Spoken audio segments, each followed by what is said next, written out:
This video will explore the street photography of artist Ina Ray, created in Los Angeles between the years of 1973 and 1988.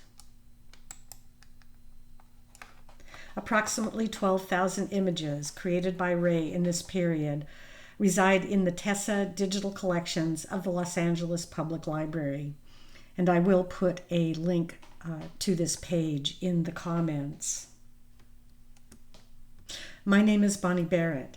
I have been serving as the artistic executor for my late friend Ina Ray since 2021. In this talk, I will be drawing heavily on the writings and the insights of my co-executor, Janet Nappel. Ina Ray's photographs have great documentary value as they record the built environment and the people of Los Angeles in the 1970s and 80s. They also have great artistic merit. Ina brought her sensibilities as a painter and a poet to her photography. Today we will be looking at more than 100 slides. I will move through them fairly quickly. Pause when you need more time with a particular image. Ina Jane Ray was born in 1949. Her birth name was Linda Ray Hulbert, which is how her friends knew her during her Los Angeles photography period. Linda grew up with 3 brothers in upland San Bernardino County, which still had citrus groves and grapevines. The scent of orange blossom was familiar to her, and also the rumble of bulldozers. These memories of a land overturned would inform her perception of urban spaces throughout her life. In California Hours, her first self-published poetry cycle, she wrote, "My brother swore in the orange grove, swinging by his knees, raving and willing the trees uproot and thrash the miles from the mountain to the beach. Once I strayed across our boundaries into an uprooted acre. I crouched to tie my sneakers and straightened up, saw that I stood with half-built frame houses propped beside ruined groves and vineyards." Ina Ray died in October of 2020, leaving her lifetime of creative output to 4 friends.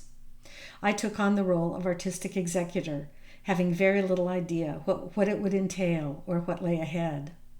Soon, a truck arrived, bearing hundreds of framed and unframed paintings, 9 artist journals and sketchbooks, the literary archives from her poetry practice, and a stack of the 10 issues of her literary zine, Native Magazine, published between 1978 and 1983. Ina managed to preserve her early photographs through multiple moves and many life changes. There were 4 binders of carefully preserved negatives in plastic sleeves, along with dated shooting lists. Proof sheets and several hundred prints were distributed through the remaining boxes. Sorting through the boxes and making sense of what I had would absorb me for several months. To talk about Ina, I must talk about Immaculate Heart College, where we met and where our creative lives unfolded, and where she took her first photography class. We met as freshmen in the 1970 art department of Immaculate Heart College, part of the first co-ed class of what had been a women's college since 1905. Owned by women and directed by women, Immaculate Heart was a college like none other. After years of bitter conflict with the Los Angeles church hierarchy, the IHMs, as we called the former nuns, had cast off their religious habits and names. Inspired by Vatican II, they were radically transforming their lives, the expression of their faith, and the life of the college. In 1970, they were free to grapple with the social justice issues convulsing American society: feminism, inequality, and the Vietnam War. Although she had recently moved to Boston, I must credit Corita Kent, who still was a towering and pervasive figure in the art department. Corita's joyful, typographically driven, pop-infused serigraphs made IHC famous. Unable to afford a lithography press, she appropriated the cheap, compact silkscreen technology used by sign painters. She coined the term serigraphy, and a new fine art medium was born. The art department still lived by Corita's rules, which have also been attributed to her friend John Cage, who kept a copy in his desk. These rules have been of inestimable value to me. Particularly important are Rule 4, consider everything an experiment, and most importantly, Rule 7, the only rule is work. If you work, it will lead to something. It's the people who do all of the work all of the time who eventually catch on to things. At Immaculate Heart, work was expected. Excuses were not. The art department was housed in the former Immaculate Heart Convent. These are some of Ina's earliest photographs that convey the magical place and out-of-time atmosphere of the art department courtyards. The atmosphere of the art department was such that at barely 18 years old and on my first day of college, I walked in as an English major and walked out as an art major. Reminiscing later, Ina wrote, I find myself looking for a gate in time to the courtyard in the cloister where she lifts her palms under 4 palms fronds and friends sit together in a circle near her arms to watch the light change in the afternoon. As a student, Ina supported herself with a variety of jobs: house painter, night chef at a Sunset Strip restaurant, and art department janitor. For Ina's first 2.5 years, she focused on traditional art studio classes, drawing, painting, serigraphy, and sculpture. In the Corita tradition, the painting and drawing classes employed cardboard finders as a compositional tool. Before ever looking through a camera's viewfinder, IHC art students were already thinking like photographers, checking the corners and dividing their world into rectangular compositions. The empty space becomes the subject in this view of the spread of neighboring roofs floating above Hollywood, ringed by palm trees, from the roof of the IHC dorm. After our year in the dorm, we became roommates in a small apartment in a classic Hollywood courtyard on Sunset Drive, seen here, just 1 block from the historic Vista Theater on Sunset Boulevard. This is Susanna, a fellow student with whom Linda often went out shooting. Here she is in the kitchen in her work clothes, tired after a day of house painting. You can see a beaker for photographic chemicals in the background as she often developed film in our kitchen sink. Folk art documentarian Seymour Rosen was a mentor to Ina. He had been one of the driving forces behind the committee that worked to save Watts Towers from demolition. This is the book published by LACMA with the text by Immaculate Heart professor Paul Laporte to document his 1962 exhibit of photographs of Watts Towers and their creator, Simon Rodia. In October of 1974, Ina and Seymour documented the Day of the Dead celebration at Evergreen Cemetery. She shot 3 rolls of Tri-X that day. In 1974, photography required real commitment from a self-funded student. The minimum wage was $2.10 per hour, and a roll of Tri-X cost from $6 to $8. Photographic chemicals and paper were an additional cost. In October of 1974, the emerging Chicano movement was transforming Day of the Dead from a private family affair to a rallying event for emergent Chicano organizations. Former Immaculate Heart sister Karen Bocalero, founder of Self-Help Graphics, inspired by an Eames film seen at IHC, led the charge by organizing a costumed parade to the cemetery. Mecha and the ASCO Collective, formed by artists Harry Gamboa, Gronk, Willie F. Heron, and Patsy Valdez, were all there. The artist here is Leo Politi, beloved LA library volunteer and children's book author. Patsy Valdez appears as a sunflower.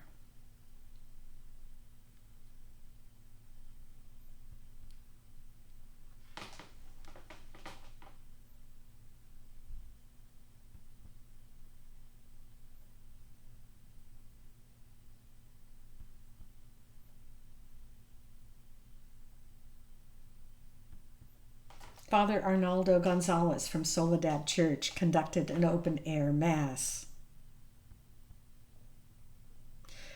The man in the foreground has been identified as artist Beta de la Rocha.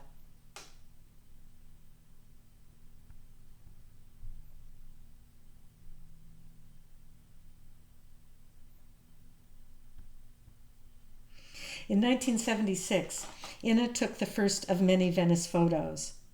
A persistent theme in Inna's photography is the relationship between human constructions and the forces of nature. In these early photos, the ruined pylons of Pacific Ocean Park, a demolished amusement pier, contend with the ocean tides. Inna would return to Venice many times in the following years to document the lively human dramas that played out on Oceanfront Walk, on the beach, and in the handball courts.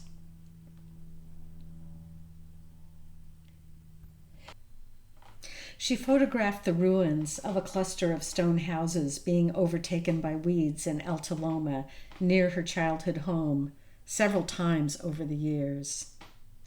Weeds were a passion of hers that followed her into the city, and in her urban photographs, weeds often form an important, if quiet, subject. She had a love of pattern, which led her to photograph seldom documented spaces. These photos of the deserted Indio Date Festival grounds and under the Arroyo Seco Bridge show her love of pattern and abstract composition. By the early 1970s, Los Angeles had grown to be the third largest city in the U.S. and could no longer be ignored. In those years, our city was lampooned, if not scorned, by a parade of drive-by cultural and architectural critics from the East and even San Francisco. In conscious opposition, Inna set out with the eye of a painter and the spirit of a poet to document the beauty she saw in Los Angeles. As she traversed the city on foot and by RTD bus, her photographs observed and celebrated her fellow Angelenos who walked and rode public transit. She rose early to catch quiet moments, deserted parking lots, and empty intersections, and the long shadows cast by palm trees and utility poles. Inna's cycle of California Hours poems written in this period meditate on flood and drought, urban encroachment, and the ever-present risk of earthquake and fire. She devoted the 10 issues of her literary zine, Native, to expanding a literature and art based on the land and climate of Southern California. Native covers were silk-screened in the Corrida IHC tradition. Headings were rubber-stamped or hand-lettered. Each issue was sewn in lively binding parties. Early versions of poems from Inna's California poetry cycle appeared for the first time along with her photos. Native was the first time in print for most of the contributors, many of whom went on to work in the creative and literary economy. Full sets of Native are in the special collections of UC Berkeley, UCSD, the Huntington Library, which also holds her artist sketchbooks and a number of paintings, and the Chapman University Library. Starting out on foot in our neighborhood, she did not have a car. Inna often shot the backs of buildings, the overlooked spaces. Her parking lots and intersections are strangely empty. Inna would draw inspiration from her early LA photographs throughout her life. Where others saw blank walls, she saw beauty and resilience. She had a passion for the unstoppable weeds, ever defying all efforts to subdue nature. Here the weeds strive upward, providing an earthy contrast to the repeating Hollywood posters. Inna was acutely aware of the land Los Angeles rested upon, the wild habitat that concrete and asphalt had covered. The earth is freshly exposed by demolition of a building, here providing a new view through a city block. Looking closer at the figure, I see that it is a photographer with a twin lens reflex camera shooting the graffitied wall. Perhaps it's Seymour Rosen. A mystery. The space is the subject in her photographs of empty parking lots and intersections. There is often no human figure, no dog running across the frame to focus our attention. Instead, the weeds growing up from the cracks in the asphalt, the texture of brick, and the tenacity of a vine slowly engulfing a wall are the subject. A friend compared her parking lot photos to pictures of the empty space of a Zen garden, where textures of sand, wall, and stone quietly emerge.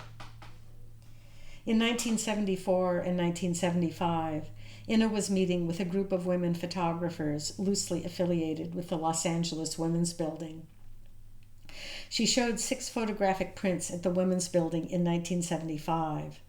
This would be her only opportunity to exhibit her photography.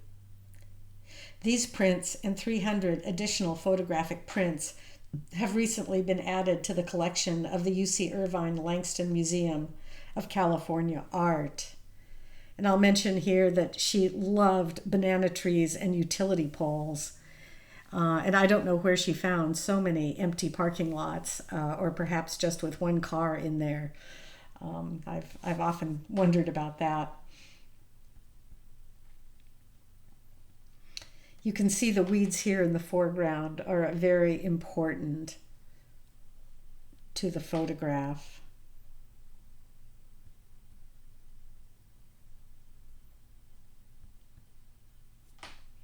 In a nod to artist Ed Ruscha, an empty standard station bathed in bright light with deep shadows and razor-sharp lines resembles an automotive temple. In the foreground, a single human figure waiting at the bus stop stands as a commentary on Los Angeles, the first major city built around the automobile. Here we see the scene unfolding at a Hollywood Boulevard bus stop under the sign of Les Sex Shop, as a small crowd of hopeful bus riders wait and wait for their RTD bus to arrive. Inna's affection for her fellow transit riders comes through in the human moments she caught played out at the bus stops and shooting through bus windows. Here we are at Hollywood and Vine.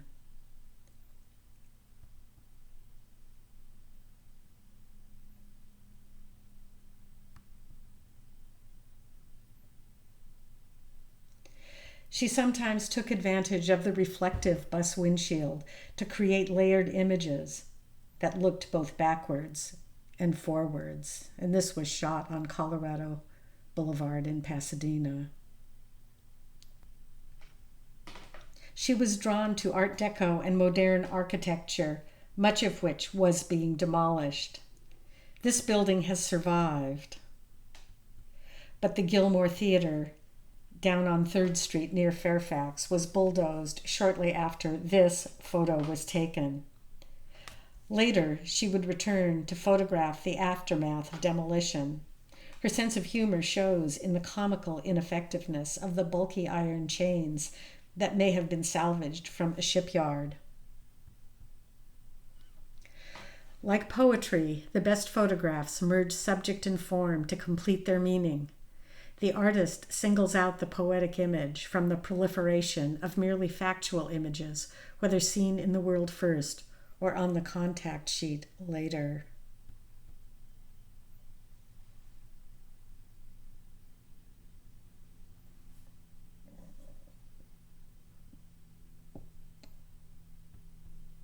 Before the time of IKEA and Target, furniture was expensive. Junk shops selling used household items were common in Hollywood and Silverlake. Their sidewalk displays provided a fascinating glimpse into the private family lives of Angelenos.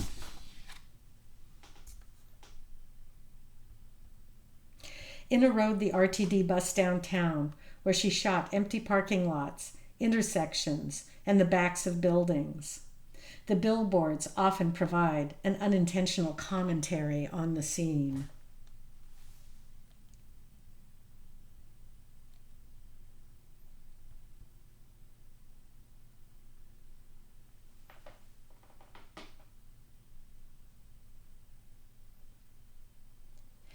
In this rare Inna shot of downtown traffic, a luminous sunlight halo brings a girl rising from the bed of a truck into our gaze.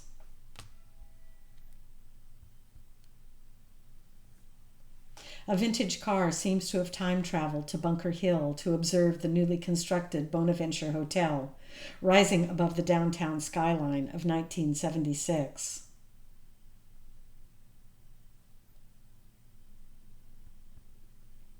In 1984, Inna returned to Venice Beach and Oceanfront Walk to photograph the chaotic, bustling scene.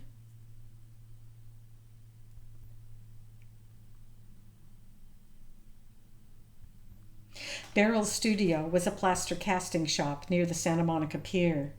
In a frozen moment, Inna's shadow intertwines with the scene, and a woman exiting the studio raises her arm, echoing the white statue. In defiance of the sign, bicycles are indeed parked in front of the window. In her journal sketchbook, she writes, "In photography, I realize I want to take pictures of how people are connected. People interacting, shopping, touching, scolding, playing, eating, working, keeping company, even the costumes, the healers on the boardwalk."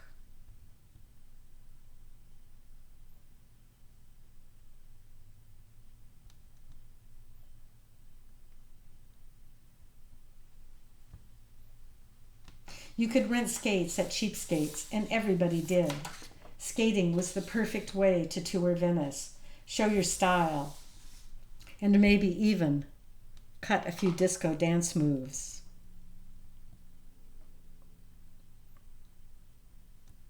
Even I got into the act.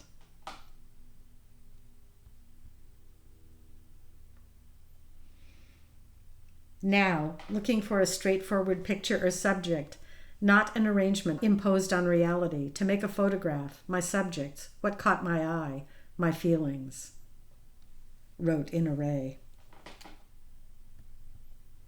Venice was full of entrepreneurs, no permits needed.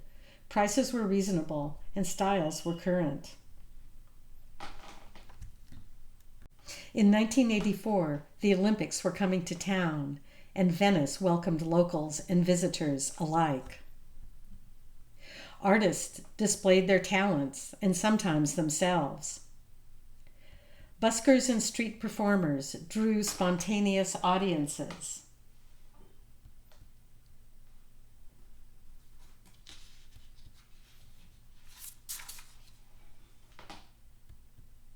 Muscle Beach was always a free show. After training, the muscle men strutted down the boardwalk. Venice was also a neighborhood with fairly low rents in the older brick buildings.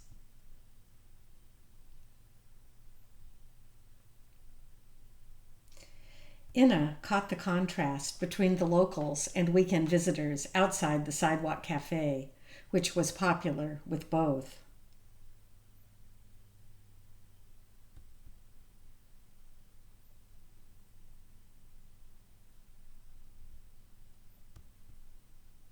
In 1984, Inna sold her camera and took a break from photography. She entered into a period of deep introspection, moving to the Bay Area, where she returned to painting and poetry, forging a new life and new paths for her creative work.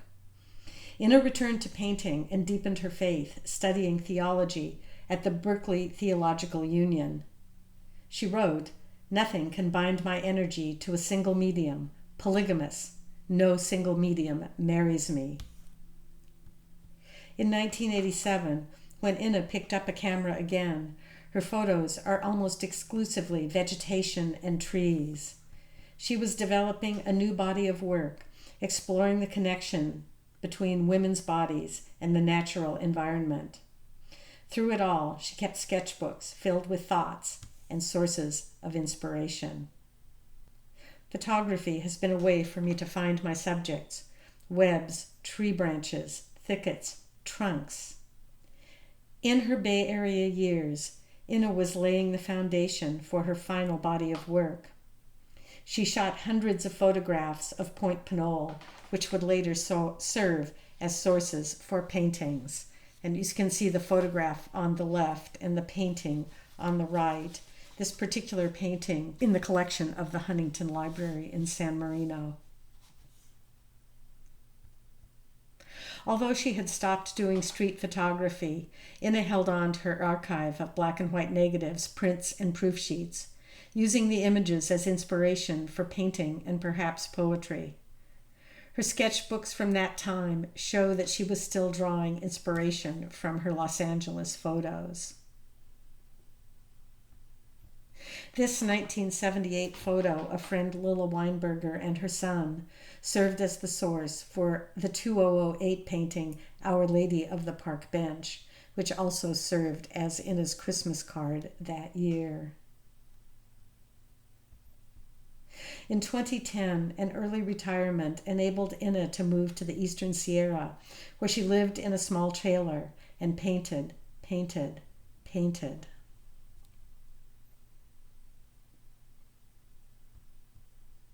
She used a digital camera to photograph color landscapes, some of them stunning in their own right, and many integral to her painting technique. And you can see the photograph on the top here, and the resulting painting at the bottom. Her paintings from this period are all using a technique she developed to work on paper. Because of the constricted circumstances of living in a small trailer, she did underpaintings with gouache and watercolor and went over it with Prismacolor pencils. And she produced hundreds of paintings in her 5 years in the Eastern Sierra using this technique. The majority of them are in the Escalette Permanent Collection of Art at Chapman University. The black and white photographs Inna made in Los Angeles over more than a dozen years stand as her first complete body of work. If you work, it will lead to something. The promise held in Carita's Rule Number 7 was fulfilled. We see in Inna's photos a willing wandering. We see diligence, skill, her explorer's spirit. We see her pursuit of themes, balanced by openness and curiosity.